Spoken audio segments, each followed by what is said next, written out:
dia.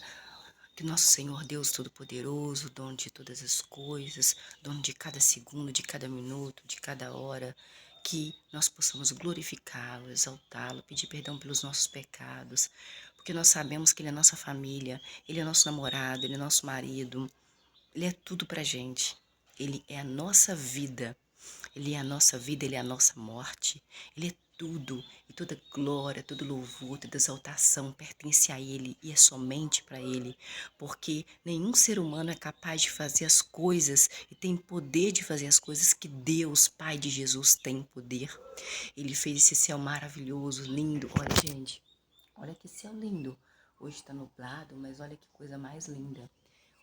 Ele tem o poder de ter feito passarinho para nascer, ele faz estrelas, ele faz chover, ele faz nevar, ele faz vulcões, erupções, ele faz tudo porque ele é Deus. Mas o seu amigo que tem muito, mas muito, mas muito, muito dinheiro, não tem condição de fazer, porque nós somos seres limitados, nós somos seres mortais. O seu amigo nunca, aquele amigo, aquele patrão seu que tem muito dinheiro, ele não tem com o dinheiro dele o poder de trazer você de volta da morte. Mas este Deus, Pai de Jesus, este Deus que é glorificado, que tem que ser exaltado, que tem que ser adorado o tempo todo, que nós devemos lutar contra os nossos sentimentos para andar conforme a vontade dele, para agradar a ele, para glorificar ele. Este Deus, sim. Esse nós temos que exaltar ele o tempo todo. Nós não temos que puxar saco de ser humano. Nós temos que respeitar o ser humano. Mas nós devemos o quê? Exaltar, glorificar o tempo todo. Glorificado seja Deus, Jeová, o tempo todo, em nome de Jesus. Obrigada, Senhor, pela paz que o Senhor vai nos dar hoje. Obrigada, Senhor, pelo alimento que o Senhor vai nos dar hoje, abençoado em nome de Jesus. Obrigada, Senhor, pelas pessoas maravilhosas que o Senhor vai trazer até mim hoje, em nome de Jesus, que vão me fazer sorrir, que vão me fazer dias alegres. Obrigada pelo dia alegre que o Senhor vai me dar hoje, em nome de Jesus. Obrigada, Senhor, pelas bênçãos maravilhosas, portas, janelas abertas em nome de Jesus, por este tempo maravilhoso que o Senhor vai nos dar, porque somente o Senhor é capaz de nos dar, pela vida maravilhosa que o Senhor nos dá todos os dias. Obrigada, Senhor, pois o Senhor é Deus. Meu pai dizia assim que quando a gente comia arroz, só tinha arroz, meu pai dizia: agradece a Deus porque tem arroz e batatinha. Vai lá no mercado, pega à tarde aquelas batatinhas que são mais baratinhas, que jogam fora, corta pela metade, que tem umas que estão com problema, e frita a batatinha, assa a batatinha, cozinha a batatinha e agradece a Deus. Gente, ninguém morre de fome quando a pessoa realmente quer, quando realmente a pessoa usa inteligência. Então, vamos aí louvar e glorificar a Deus, porque Ele provê todas as coisas. Às vezes você está andando pelo caminho, você acha uma manga e ela te sacia. Às vezes você acha um abacate, ela vai te saciar. Você tem a água em qualquer lugar para você beber. Então Deus, Ele vai te provendo coisas, Ele vai te mostrando coisas. Às vezes você não consegue enxergar aquela sua amiga, não consegue enxergar, acha que ela é sua amiga, acha que o seu marido é fiel demais a você.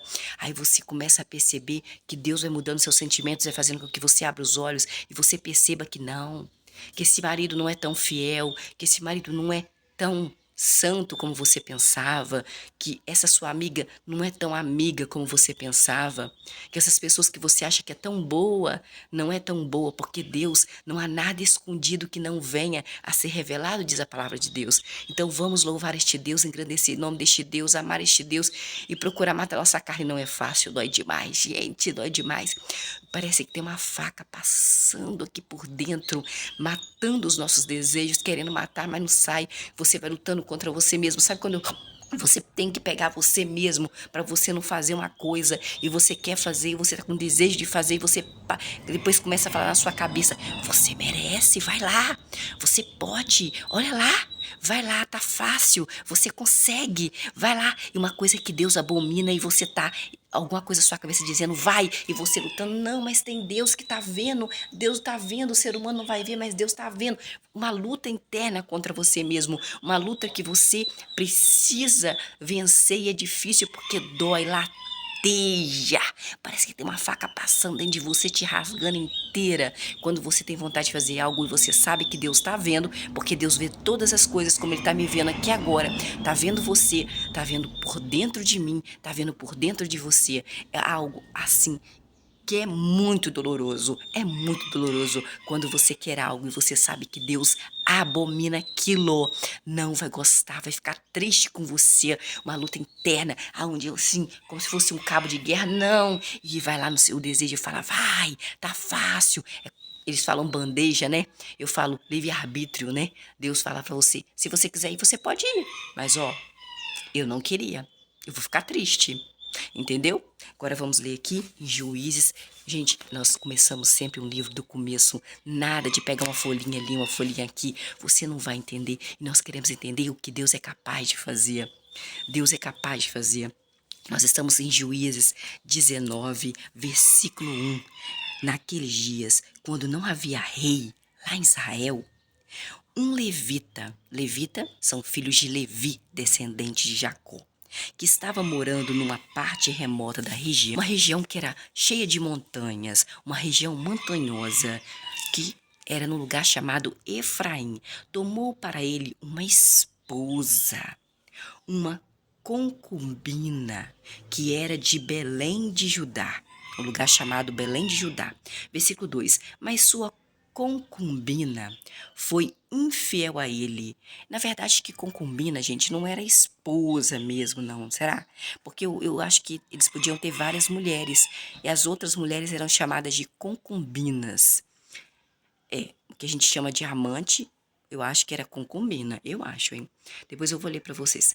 Versículo 2: Mas sua concubina, versículo 2 do capítulo 19 de Juízes diz, versículo 2: A concubina dele foi infiel a ele. E a concubina o deixou e foi para a casa do seu pai em Belém de Judá. A concubina dele permaneceu lá por 4 meses. Versículo 3. Então, o seu marido foi atrás da sua concubina para convencer a ela a voltar para casa. Ele levou consigo seu ajudante e 2 jumentos. A concubina o recebeu na casa do seu papai, e quando o papai da concubina dele viu o marido dela, ficou contente de encontrá-lo. Versículo 4. Por isso, seu sogro, o pai da moça que ele tinha lá como concubina, o convenceu a ficar com ele, a sua filha, por 3 dias. Eles comiam e bebiam e ele passou as noites ali. Ah, tá. Convenceu o marido da filha dele ficar 3 dias na casa do sogro.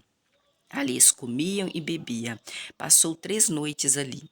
Versículo 5. No quarto dia, quando se levantaram de manhã cedo para partir, embora para casa, o pai da moça disse ao seu genro: Genro, coma algo para lhe dar forças e depois vocês podem ir.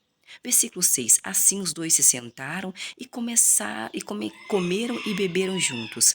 Depois o pai da moça disse ao homem: Olha, meu genro, por favor, passe a noite aqui e alegre-se. Mais uma noite, quarta noite. Versículo 7. Quando o homem se levantou para partir, seu sogro implorou que ele ficasse, de modo que novamente passou a noite ali. Versículo 8. No quinto dia, quando esse homem se levantou de manhã cedo para partir de volta para a casa dele. O seu sogro, pai da moça, da mulher dele, por favor, disse, por favor, coma algo para lhe dar forças. Eles ficaram ali até tarde e os dois continuaram comendo. Versículo 9. Quando o homem se levantou para partir com sua concubina e seu ajudante, seu sogro, o pai da moça, lhe disse: Veja, meu genro, já está anoitecendo. Por favor, fiquem esta noite. O dia está quase acabando. Passe a noite aqui e alegre-se. Amanhã vocês poderão se levantar cedo e viajar de volta para a casa de vocês. Versículo 10. No entanto, o homem não quis ficar outra noite. Já tinha muitas noites que ele estava passando ali. De modo que se levantou e viajou até Jebus, isto é, Jerusalém. Com ele estavam os 2 jumentos selados, sua concubina, sua esposa, e seu ajudante. Versículo 11. Quando estavam perto de Jebus, o dia estava quase terminando. Então o ajudante perguntou ao seu senhor: Meu senhor, devemos parar nessa cidade dos Jebuseus e passar a noite aqui? Versículo 12. Mas o seu senhor lhe disse: Não, não devemos parar numa cidade de estrangeiros, cujo povo não é israelita. Vamos continuar até Gibeá. Lá o povo é israelita. Versículo 13. Então ele disse ao seu ajudante: Vamos tentar chegar a Gibeá ou até Ramá. Passaremos a noite num desses lugares. Versículo 14. Assim, seguiram o caminho e o sol começou a se pôr. Quando estavam perto de Gibeá, que pertence a Benjamim, que era o filho mais novo, ou da família de Benjamim, de José, irmão do José do Egito. Versículo 15. Então pararam em Gibeá e entraram ali a fim de passar a noite. Uma vez dentro da cidade, eles se sentaram na praça pública daquela cidade, mas ninguém os acolheu em casa para passarem a noite ali na casa deles. Versículo 16. Finalmente, ao anoitecer, veio um homem idoso do seu trabalho no campo. Esse homem, ele era da região montanhosa de Efraim e estava morando por um tempo em Gibeá. Mas os moradores da cidade eram benjaminitas, descendente de Benjamim, irmão mais novo de José do Egito, filho de Jacó, que Deus mudou o nome para ele de Israel, israelita. Versículo 17. Quando o homem idoso levantou os olhos e viu o viajante na praça pública da cidade, ele perguntou: Aqui, para onde você vai? E de onde você vem, hein? Versículo 18. E ele respondeu: Estamos viajando de Belém de Judá para uma parte remota da região montanhosa de Efraim. Eu sou de lá. Eu fui a Belém de Judá. Eu estou indo para a casa de Jeová, mas ninguém me acolheu na casa deles. Versículo 19. Temos palha e forragem suficiente para os nossos jumentos, e pão e vinho para mim, para a mulher e para o nosso ajudante. Não nos falta nada. Versículo 20. No entanto, o homem idoso disse: Que a paz esteja com você. Vou cuidar de tudo que você precisar. Só não passe a noite na praça pública. Versículo 21. Assim, o idoso o levou à sua casa e alimentou os jumentos, depois lavaram os pés e comeram e beberam. Versículo 22. Enquanto se divertiam, homens imprestáveis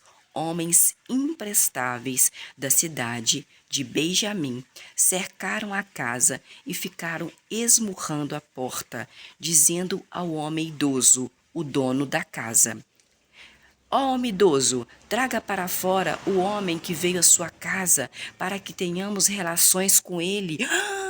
Olha, gente, no versículo 22, povo israelita, tá? Povo descendente, ó, sangue de Jacó, sangue de Abraão, de Isaac, de Jacó. Povo que Deus escolheu para eles. Preste atenção no versículo 22 do capítulo 19 de Juízes, no Antigo Testamento. No versículo 22 diz que os homens israelitas, sangue de Jacó, sangue de Isaac, sangue de Abraão, o povo que Deus escolheu para agradar a ele, para adorar a ele o tempo todo, do versículo 22, enquanto se divertiam, homens imprestáveis da cidade de Benjamim, que era, benjaminitas, que eram descendentes de sangue de José do Egito, de Jacó, que Deus mudou o nome dele para Israel, por isso que o povo chama israelitas, porque são descendentes de Jacó. Eles ficaram esmurrando a porta do senhor idoso, esmurrando assim, pá, pá, pá, esmurrando a porta, dizendo ao homem idoso, o dono da casa: Traga para fora o homem que veio à sua casa, para que tenhamos relações sexuais com ele. Versículo 23.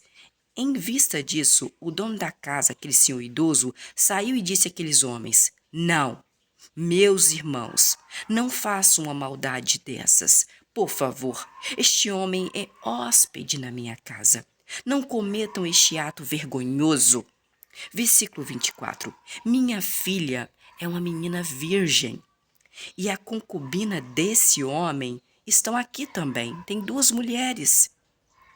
Preste atenção no versículo 23. Em vista disso, o dono da casa, que era aquele senhor idoso, saiu e falou com aqueles homens que queriam fazer sexo com homens, com os homens, o homem que estava ali, né?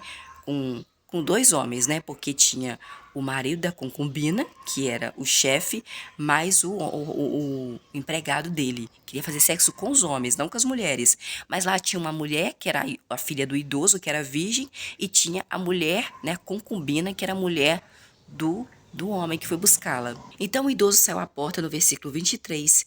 O dono da casa saiu, o senhor idoso, e disse aos homens: Não, meus irmãos, não façam uma maldade dessas, por favor.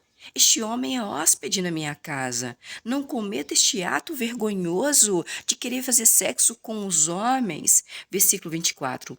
Minha filha, ela é virgem. Olha que delícia. E a concubina desse homem estão aqui. São mulheres. Deixe-me trazê-las as duas para fora e vocês podem humilhá-las. O que é humilhá-las? Estrupá-las. E se quiserem. Mas não cometa este ato vergonhoso contra este homem de fazer sexo com ele. Versículo 25. Mas os homens se recusavam a escutar o idoso. Então o idoso agarrou a sua concubina, o homem agarrou a sua concubina, sua esposa, e a levou para fora para os homens. Ele as violentaram, estruparam e abusaram dela a noite inteira, gente, até a madrugada. Depois eles a mandaram embora ao raiar do dia. Versículo 26. De manhã, bem cedo, a mulher chegou e caiu à entrada da casa do senhor idoso, onde estava o seu senhor, o seu marido, e ficou ali até o dia clarear. Versículo 27. Quando o seu senhor se levantou de manhã e abriu a porta da casa para sair e continuar a viagem, ele viu a sua mulher, que é a sua concubina, cair da entrada da casa do senhor idoso com as mãos na soleira. Versículo 28. Ele disse a ela: Minha concubina, levante-se, vamos embora. Mas não houve resposta. O homem a pôs então sobre o jumento e foi para casa. Estava desmaiada, será ou morreu? Versículo 29. Quando o senhor, né, o marido da concubina, chegou à sua casa, pegou o cutelo e, segurando a sua concubina, cortou-a membro por membro em 12 pedaços e enviou um pedaço para cada território de Israel. Versículo 30. Todos que viram isso disseram: Nunca aconteceu nem se viu uma coisa dessas desde o dia em que os israelitas saíram da terra do Egito até hoje. Reflitam nisso, consultem-se e nos digam o que fazer. Nossa, ela morreu e ele cortou ela em 12 pedaços. Meu Deus, misericórdia! Olha, no versículo 27, 28, 29, olha, levante-se, vamos embora, mas não houve resposta. Acho que ela estava morta de tanto que eles estruparam ela. O homem a pôs então sobre o jumento e foi para casa. Versículo 29, quando ele chegou à sua casa, pegou um cutelo e, segurando a sua concubina, cortou a concubina membro por membro, igual aquela mulher Samúdio, né, que cortou aquele marido dela em pedaço. Ele cortou e mandou para o povo de Israel. Meu Deus!